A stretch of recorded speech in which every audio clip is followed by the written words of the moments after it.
Hello, I'm Susan Walther, Director of Patient Engagement at FARA.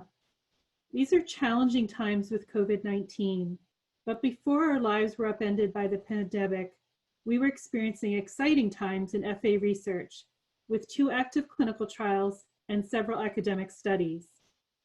Today I'm here with Dr. Mark Madej, Vice President of Medical Affairs at Retrotope. Retrotope is leading one of our clinical trials, and Dr. Madej and I are going to have a Q&A about their study drug. Welcome, Dr. Madej. Thanks for having me, Susan. So, can you tell us about Retrotope and a little bit about the expertise at the company? Sure. Retrotope's been around for about 10 years, and the founders, it was founded based on the observation that if you modified the fats contained in a membrane in a way that didn't change their function, but you could still prevent oxidation. And in many degenerative diseases, particularly neurological diseases, they share a common feature: oxidation of the lipids that comprise both the cellular and mitochondrial membranes. And the drugs that are being developed by Retrotope are designed to prevent that from happening. And so the drug RT001 is the one that is being tested on FA. Can you tell us a little bit more about what exactly is RT001? Sure. Deuterium is a naturally occurring isotope or form of hydrogen. And a very small percentage of all the hydrogen in the world is actually deuterium. And when we take lipids or fats and replace some of the hydrogen with deuterium in a very specific location, the lipid becomes resistant to oxidation or insulated against oxidation. Mm-hmm. And RT001, the compound that we're talking about today, is a form of linoleic acid that contains 2 deuterium substitutions within each molecule. When it's administered as an oral capsule, the drug is incorporated into cell membranes in both the heart and the central nervous system, which makes it effective in Friedreich's ataxia. We've used the drug across a broad spectrum of neurodegenerative conditions, and we've had very little in the way of side effects. We haven't had any drug interactions, and only rare adverse reactions due to the drug administration have been observed. The only consistent complaint among a small number of patients have been related to very mild abdominal discomfort and sometimes loose stools. And mm-hmm. if that occurs, the dose can be reduced and the symptoms will go away. That seems pretty straightforward then. Can you go into a bit more detail on why RT001 is a therapeutic candidate for FA? Yes. Friedreich's ataxia, as we all know, is a genetic disease marked by deficiency in the activity of frataxin. And frataxin is a protein that protects membranes inside the cell from the oxidative effects of iron inside the cell. And our drug is proposed as a treatment for Friedreich's ataxia because it protects those membranes from the risk of oxidation. We've studied it previously in a clinical trial in Friedreich's ataxia in a small number of patients and for a short period of time. But in that trial, it actually improved peak workload against patients treated with placebo on an exercise test after just a month of treatment. We also observed a trend in improved functional performance, what people were able to do. Mm-hmm. And we hope in the larger study that we'll be able to prove its effectiveness. Okay, so I just want to clarify that the compound RT001 is expected, when somebody takes it orally, it's expected to get into the mitochondrial membranes and essentially, as you say here, fortifies them so that there's less oxidative damage and therefore would protect against cell death. And that your first pilot study that was done really was done to look at what are the parameters of safety and efficacy, and how to build out the larger clinical trial that's being done now. So I want to talk a little bit about the study design for the clinical trial, which is now ongoing. What phase of study is the current clinical trial?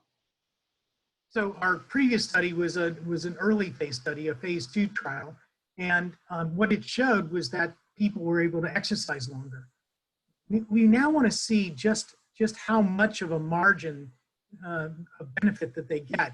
And so we're going to do it in a larger phase 3 study. Okay. And so in the current clinical trial, what are the primary and secondary endpoints that you're going to be measuring or assessing? Well, again, in the phase 1 trial, we showed that people could exercise longer on an exercise test. And so that's going to be our primary endpoint. But we also want to couple that primary endpoint with proof that improved exercise tolerance is also associated with improved functional status. So we're going to be using a scale called the mFARS scale. Okay. So yeah, you have this slide up. Let's look at the key inclusion criteria. Who would be eligible for your study? So we're aiming to treat the earliest stages of Friedreich's ataxia. So we're going down as low as 12 years of age. So as long as you're 12, you can participate in the study. We're also trying to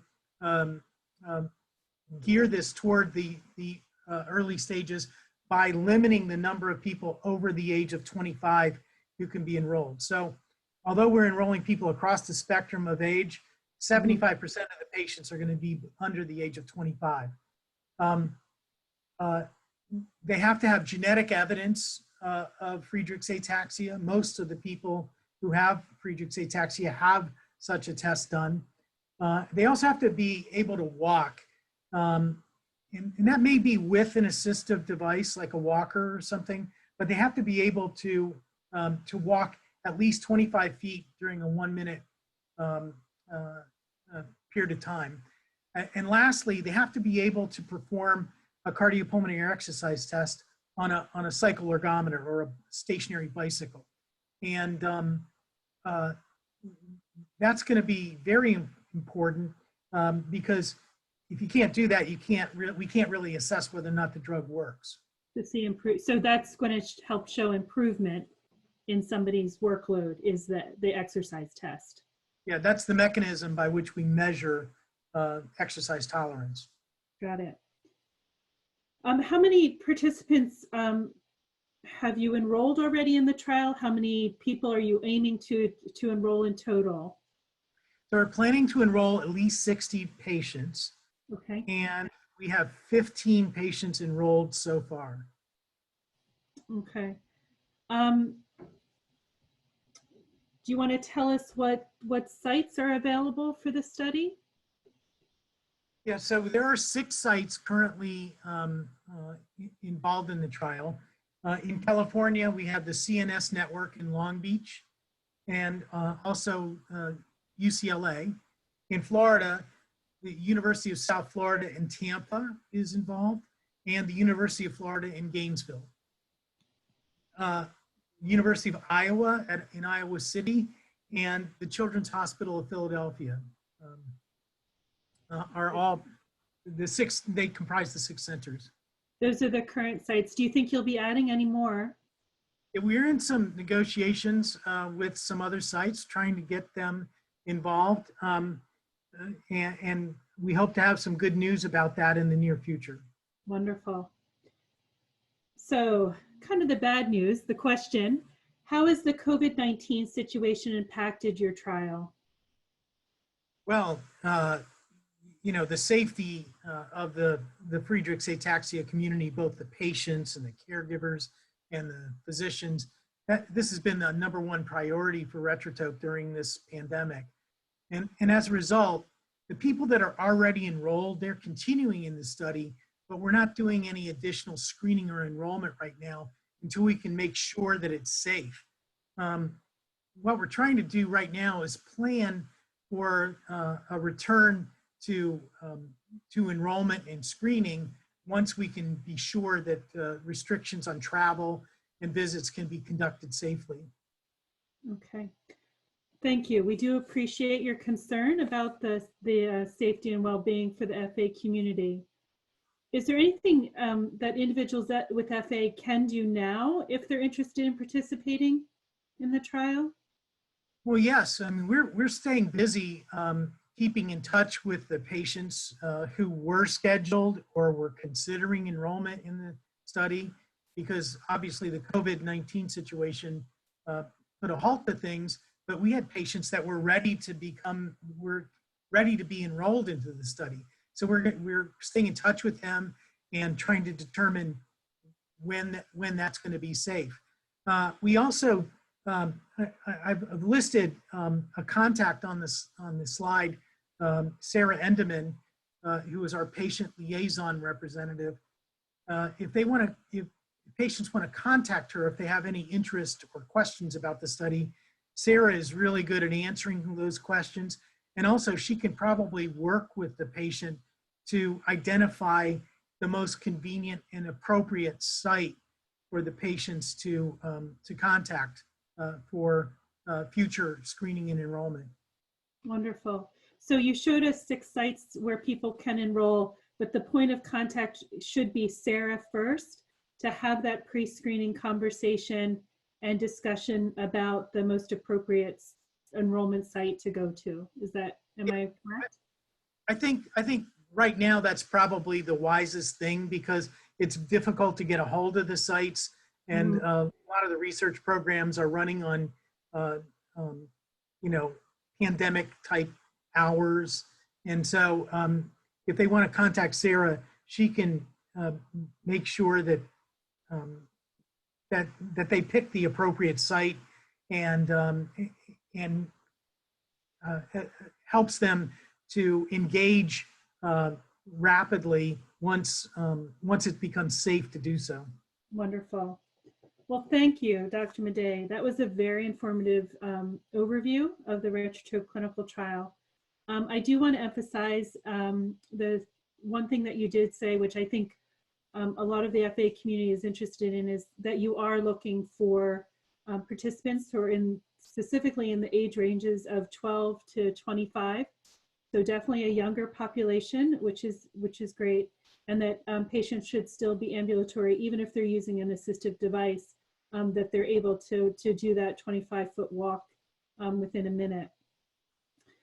So I just want to remind people that FARA will continue to work with Retrotope to keep the FA community informed about the reopening of this study. Do want to emphasize to please contact Sarah Endeman. Her email's up here on the screen.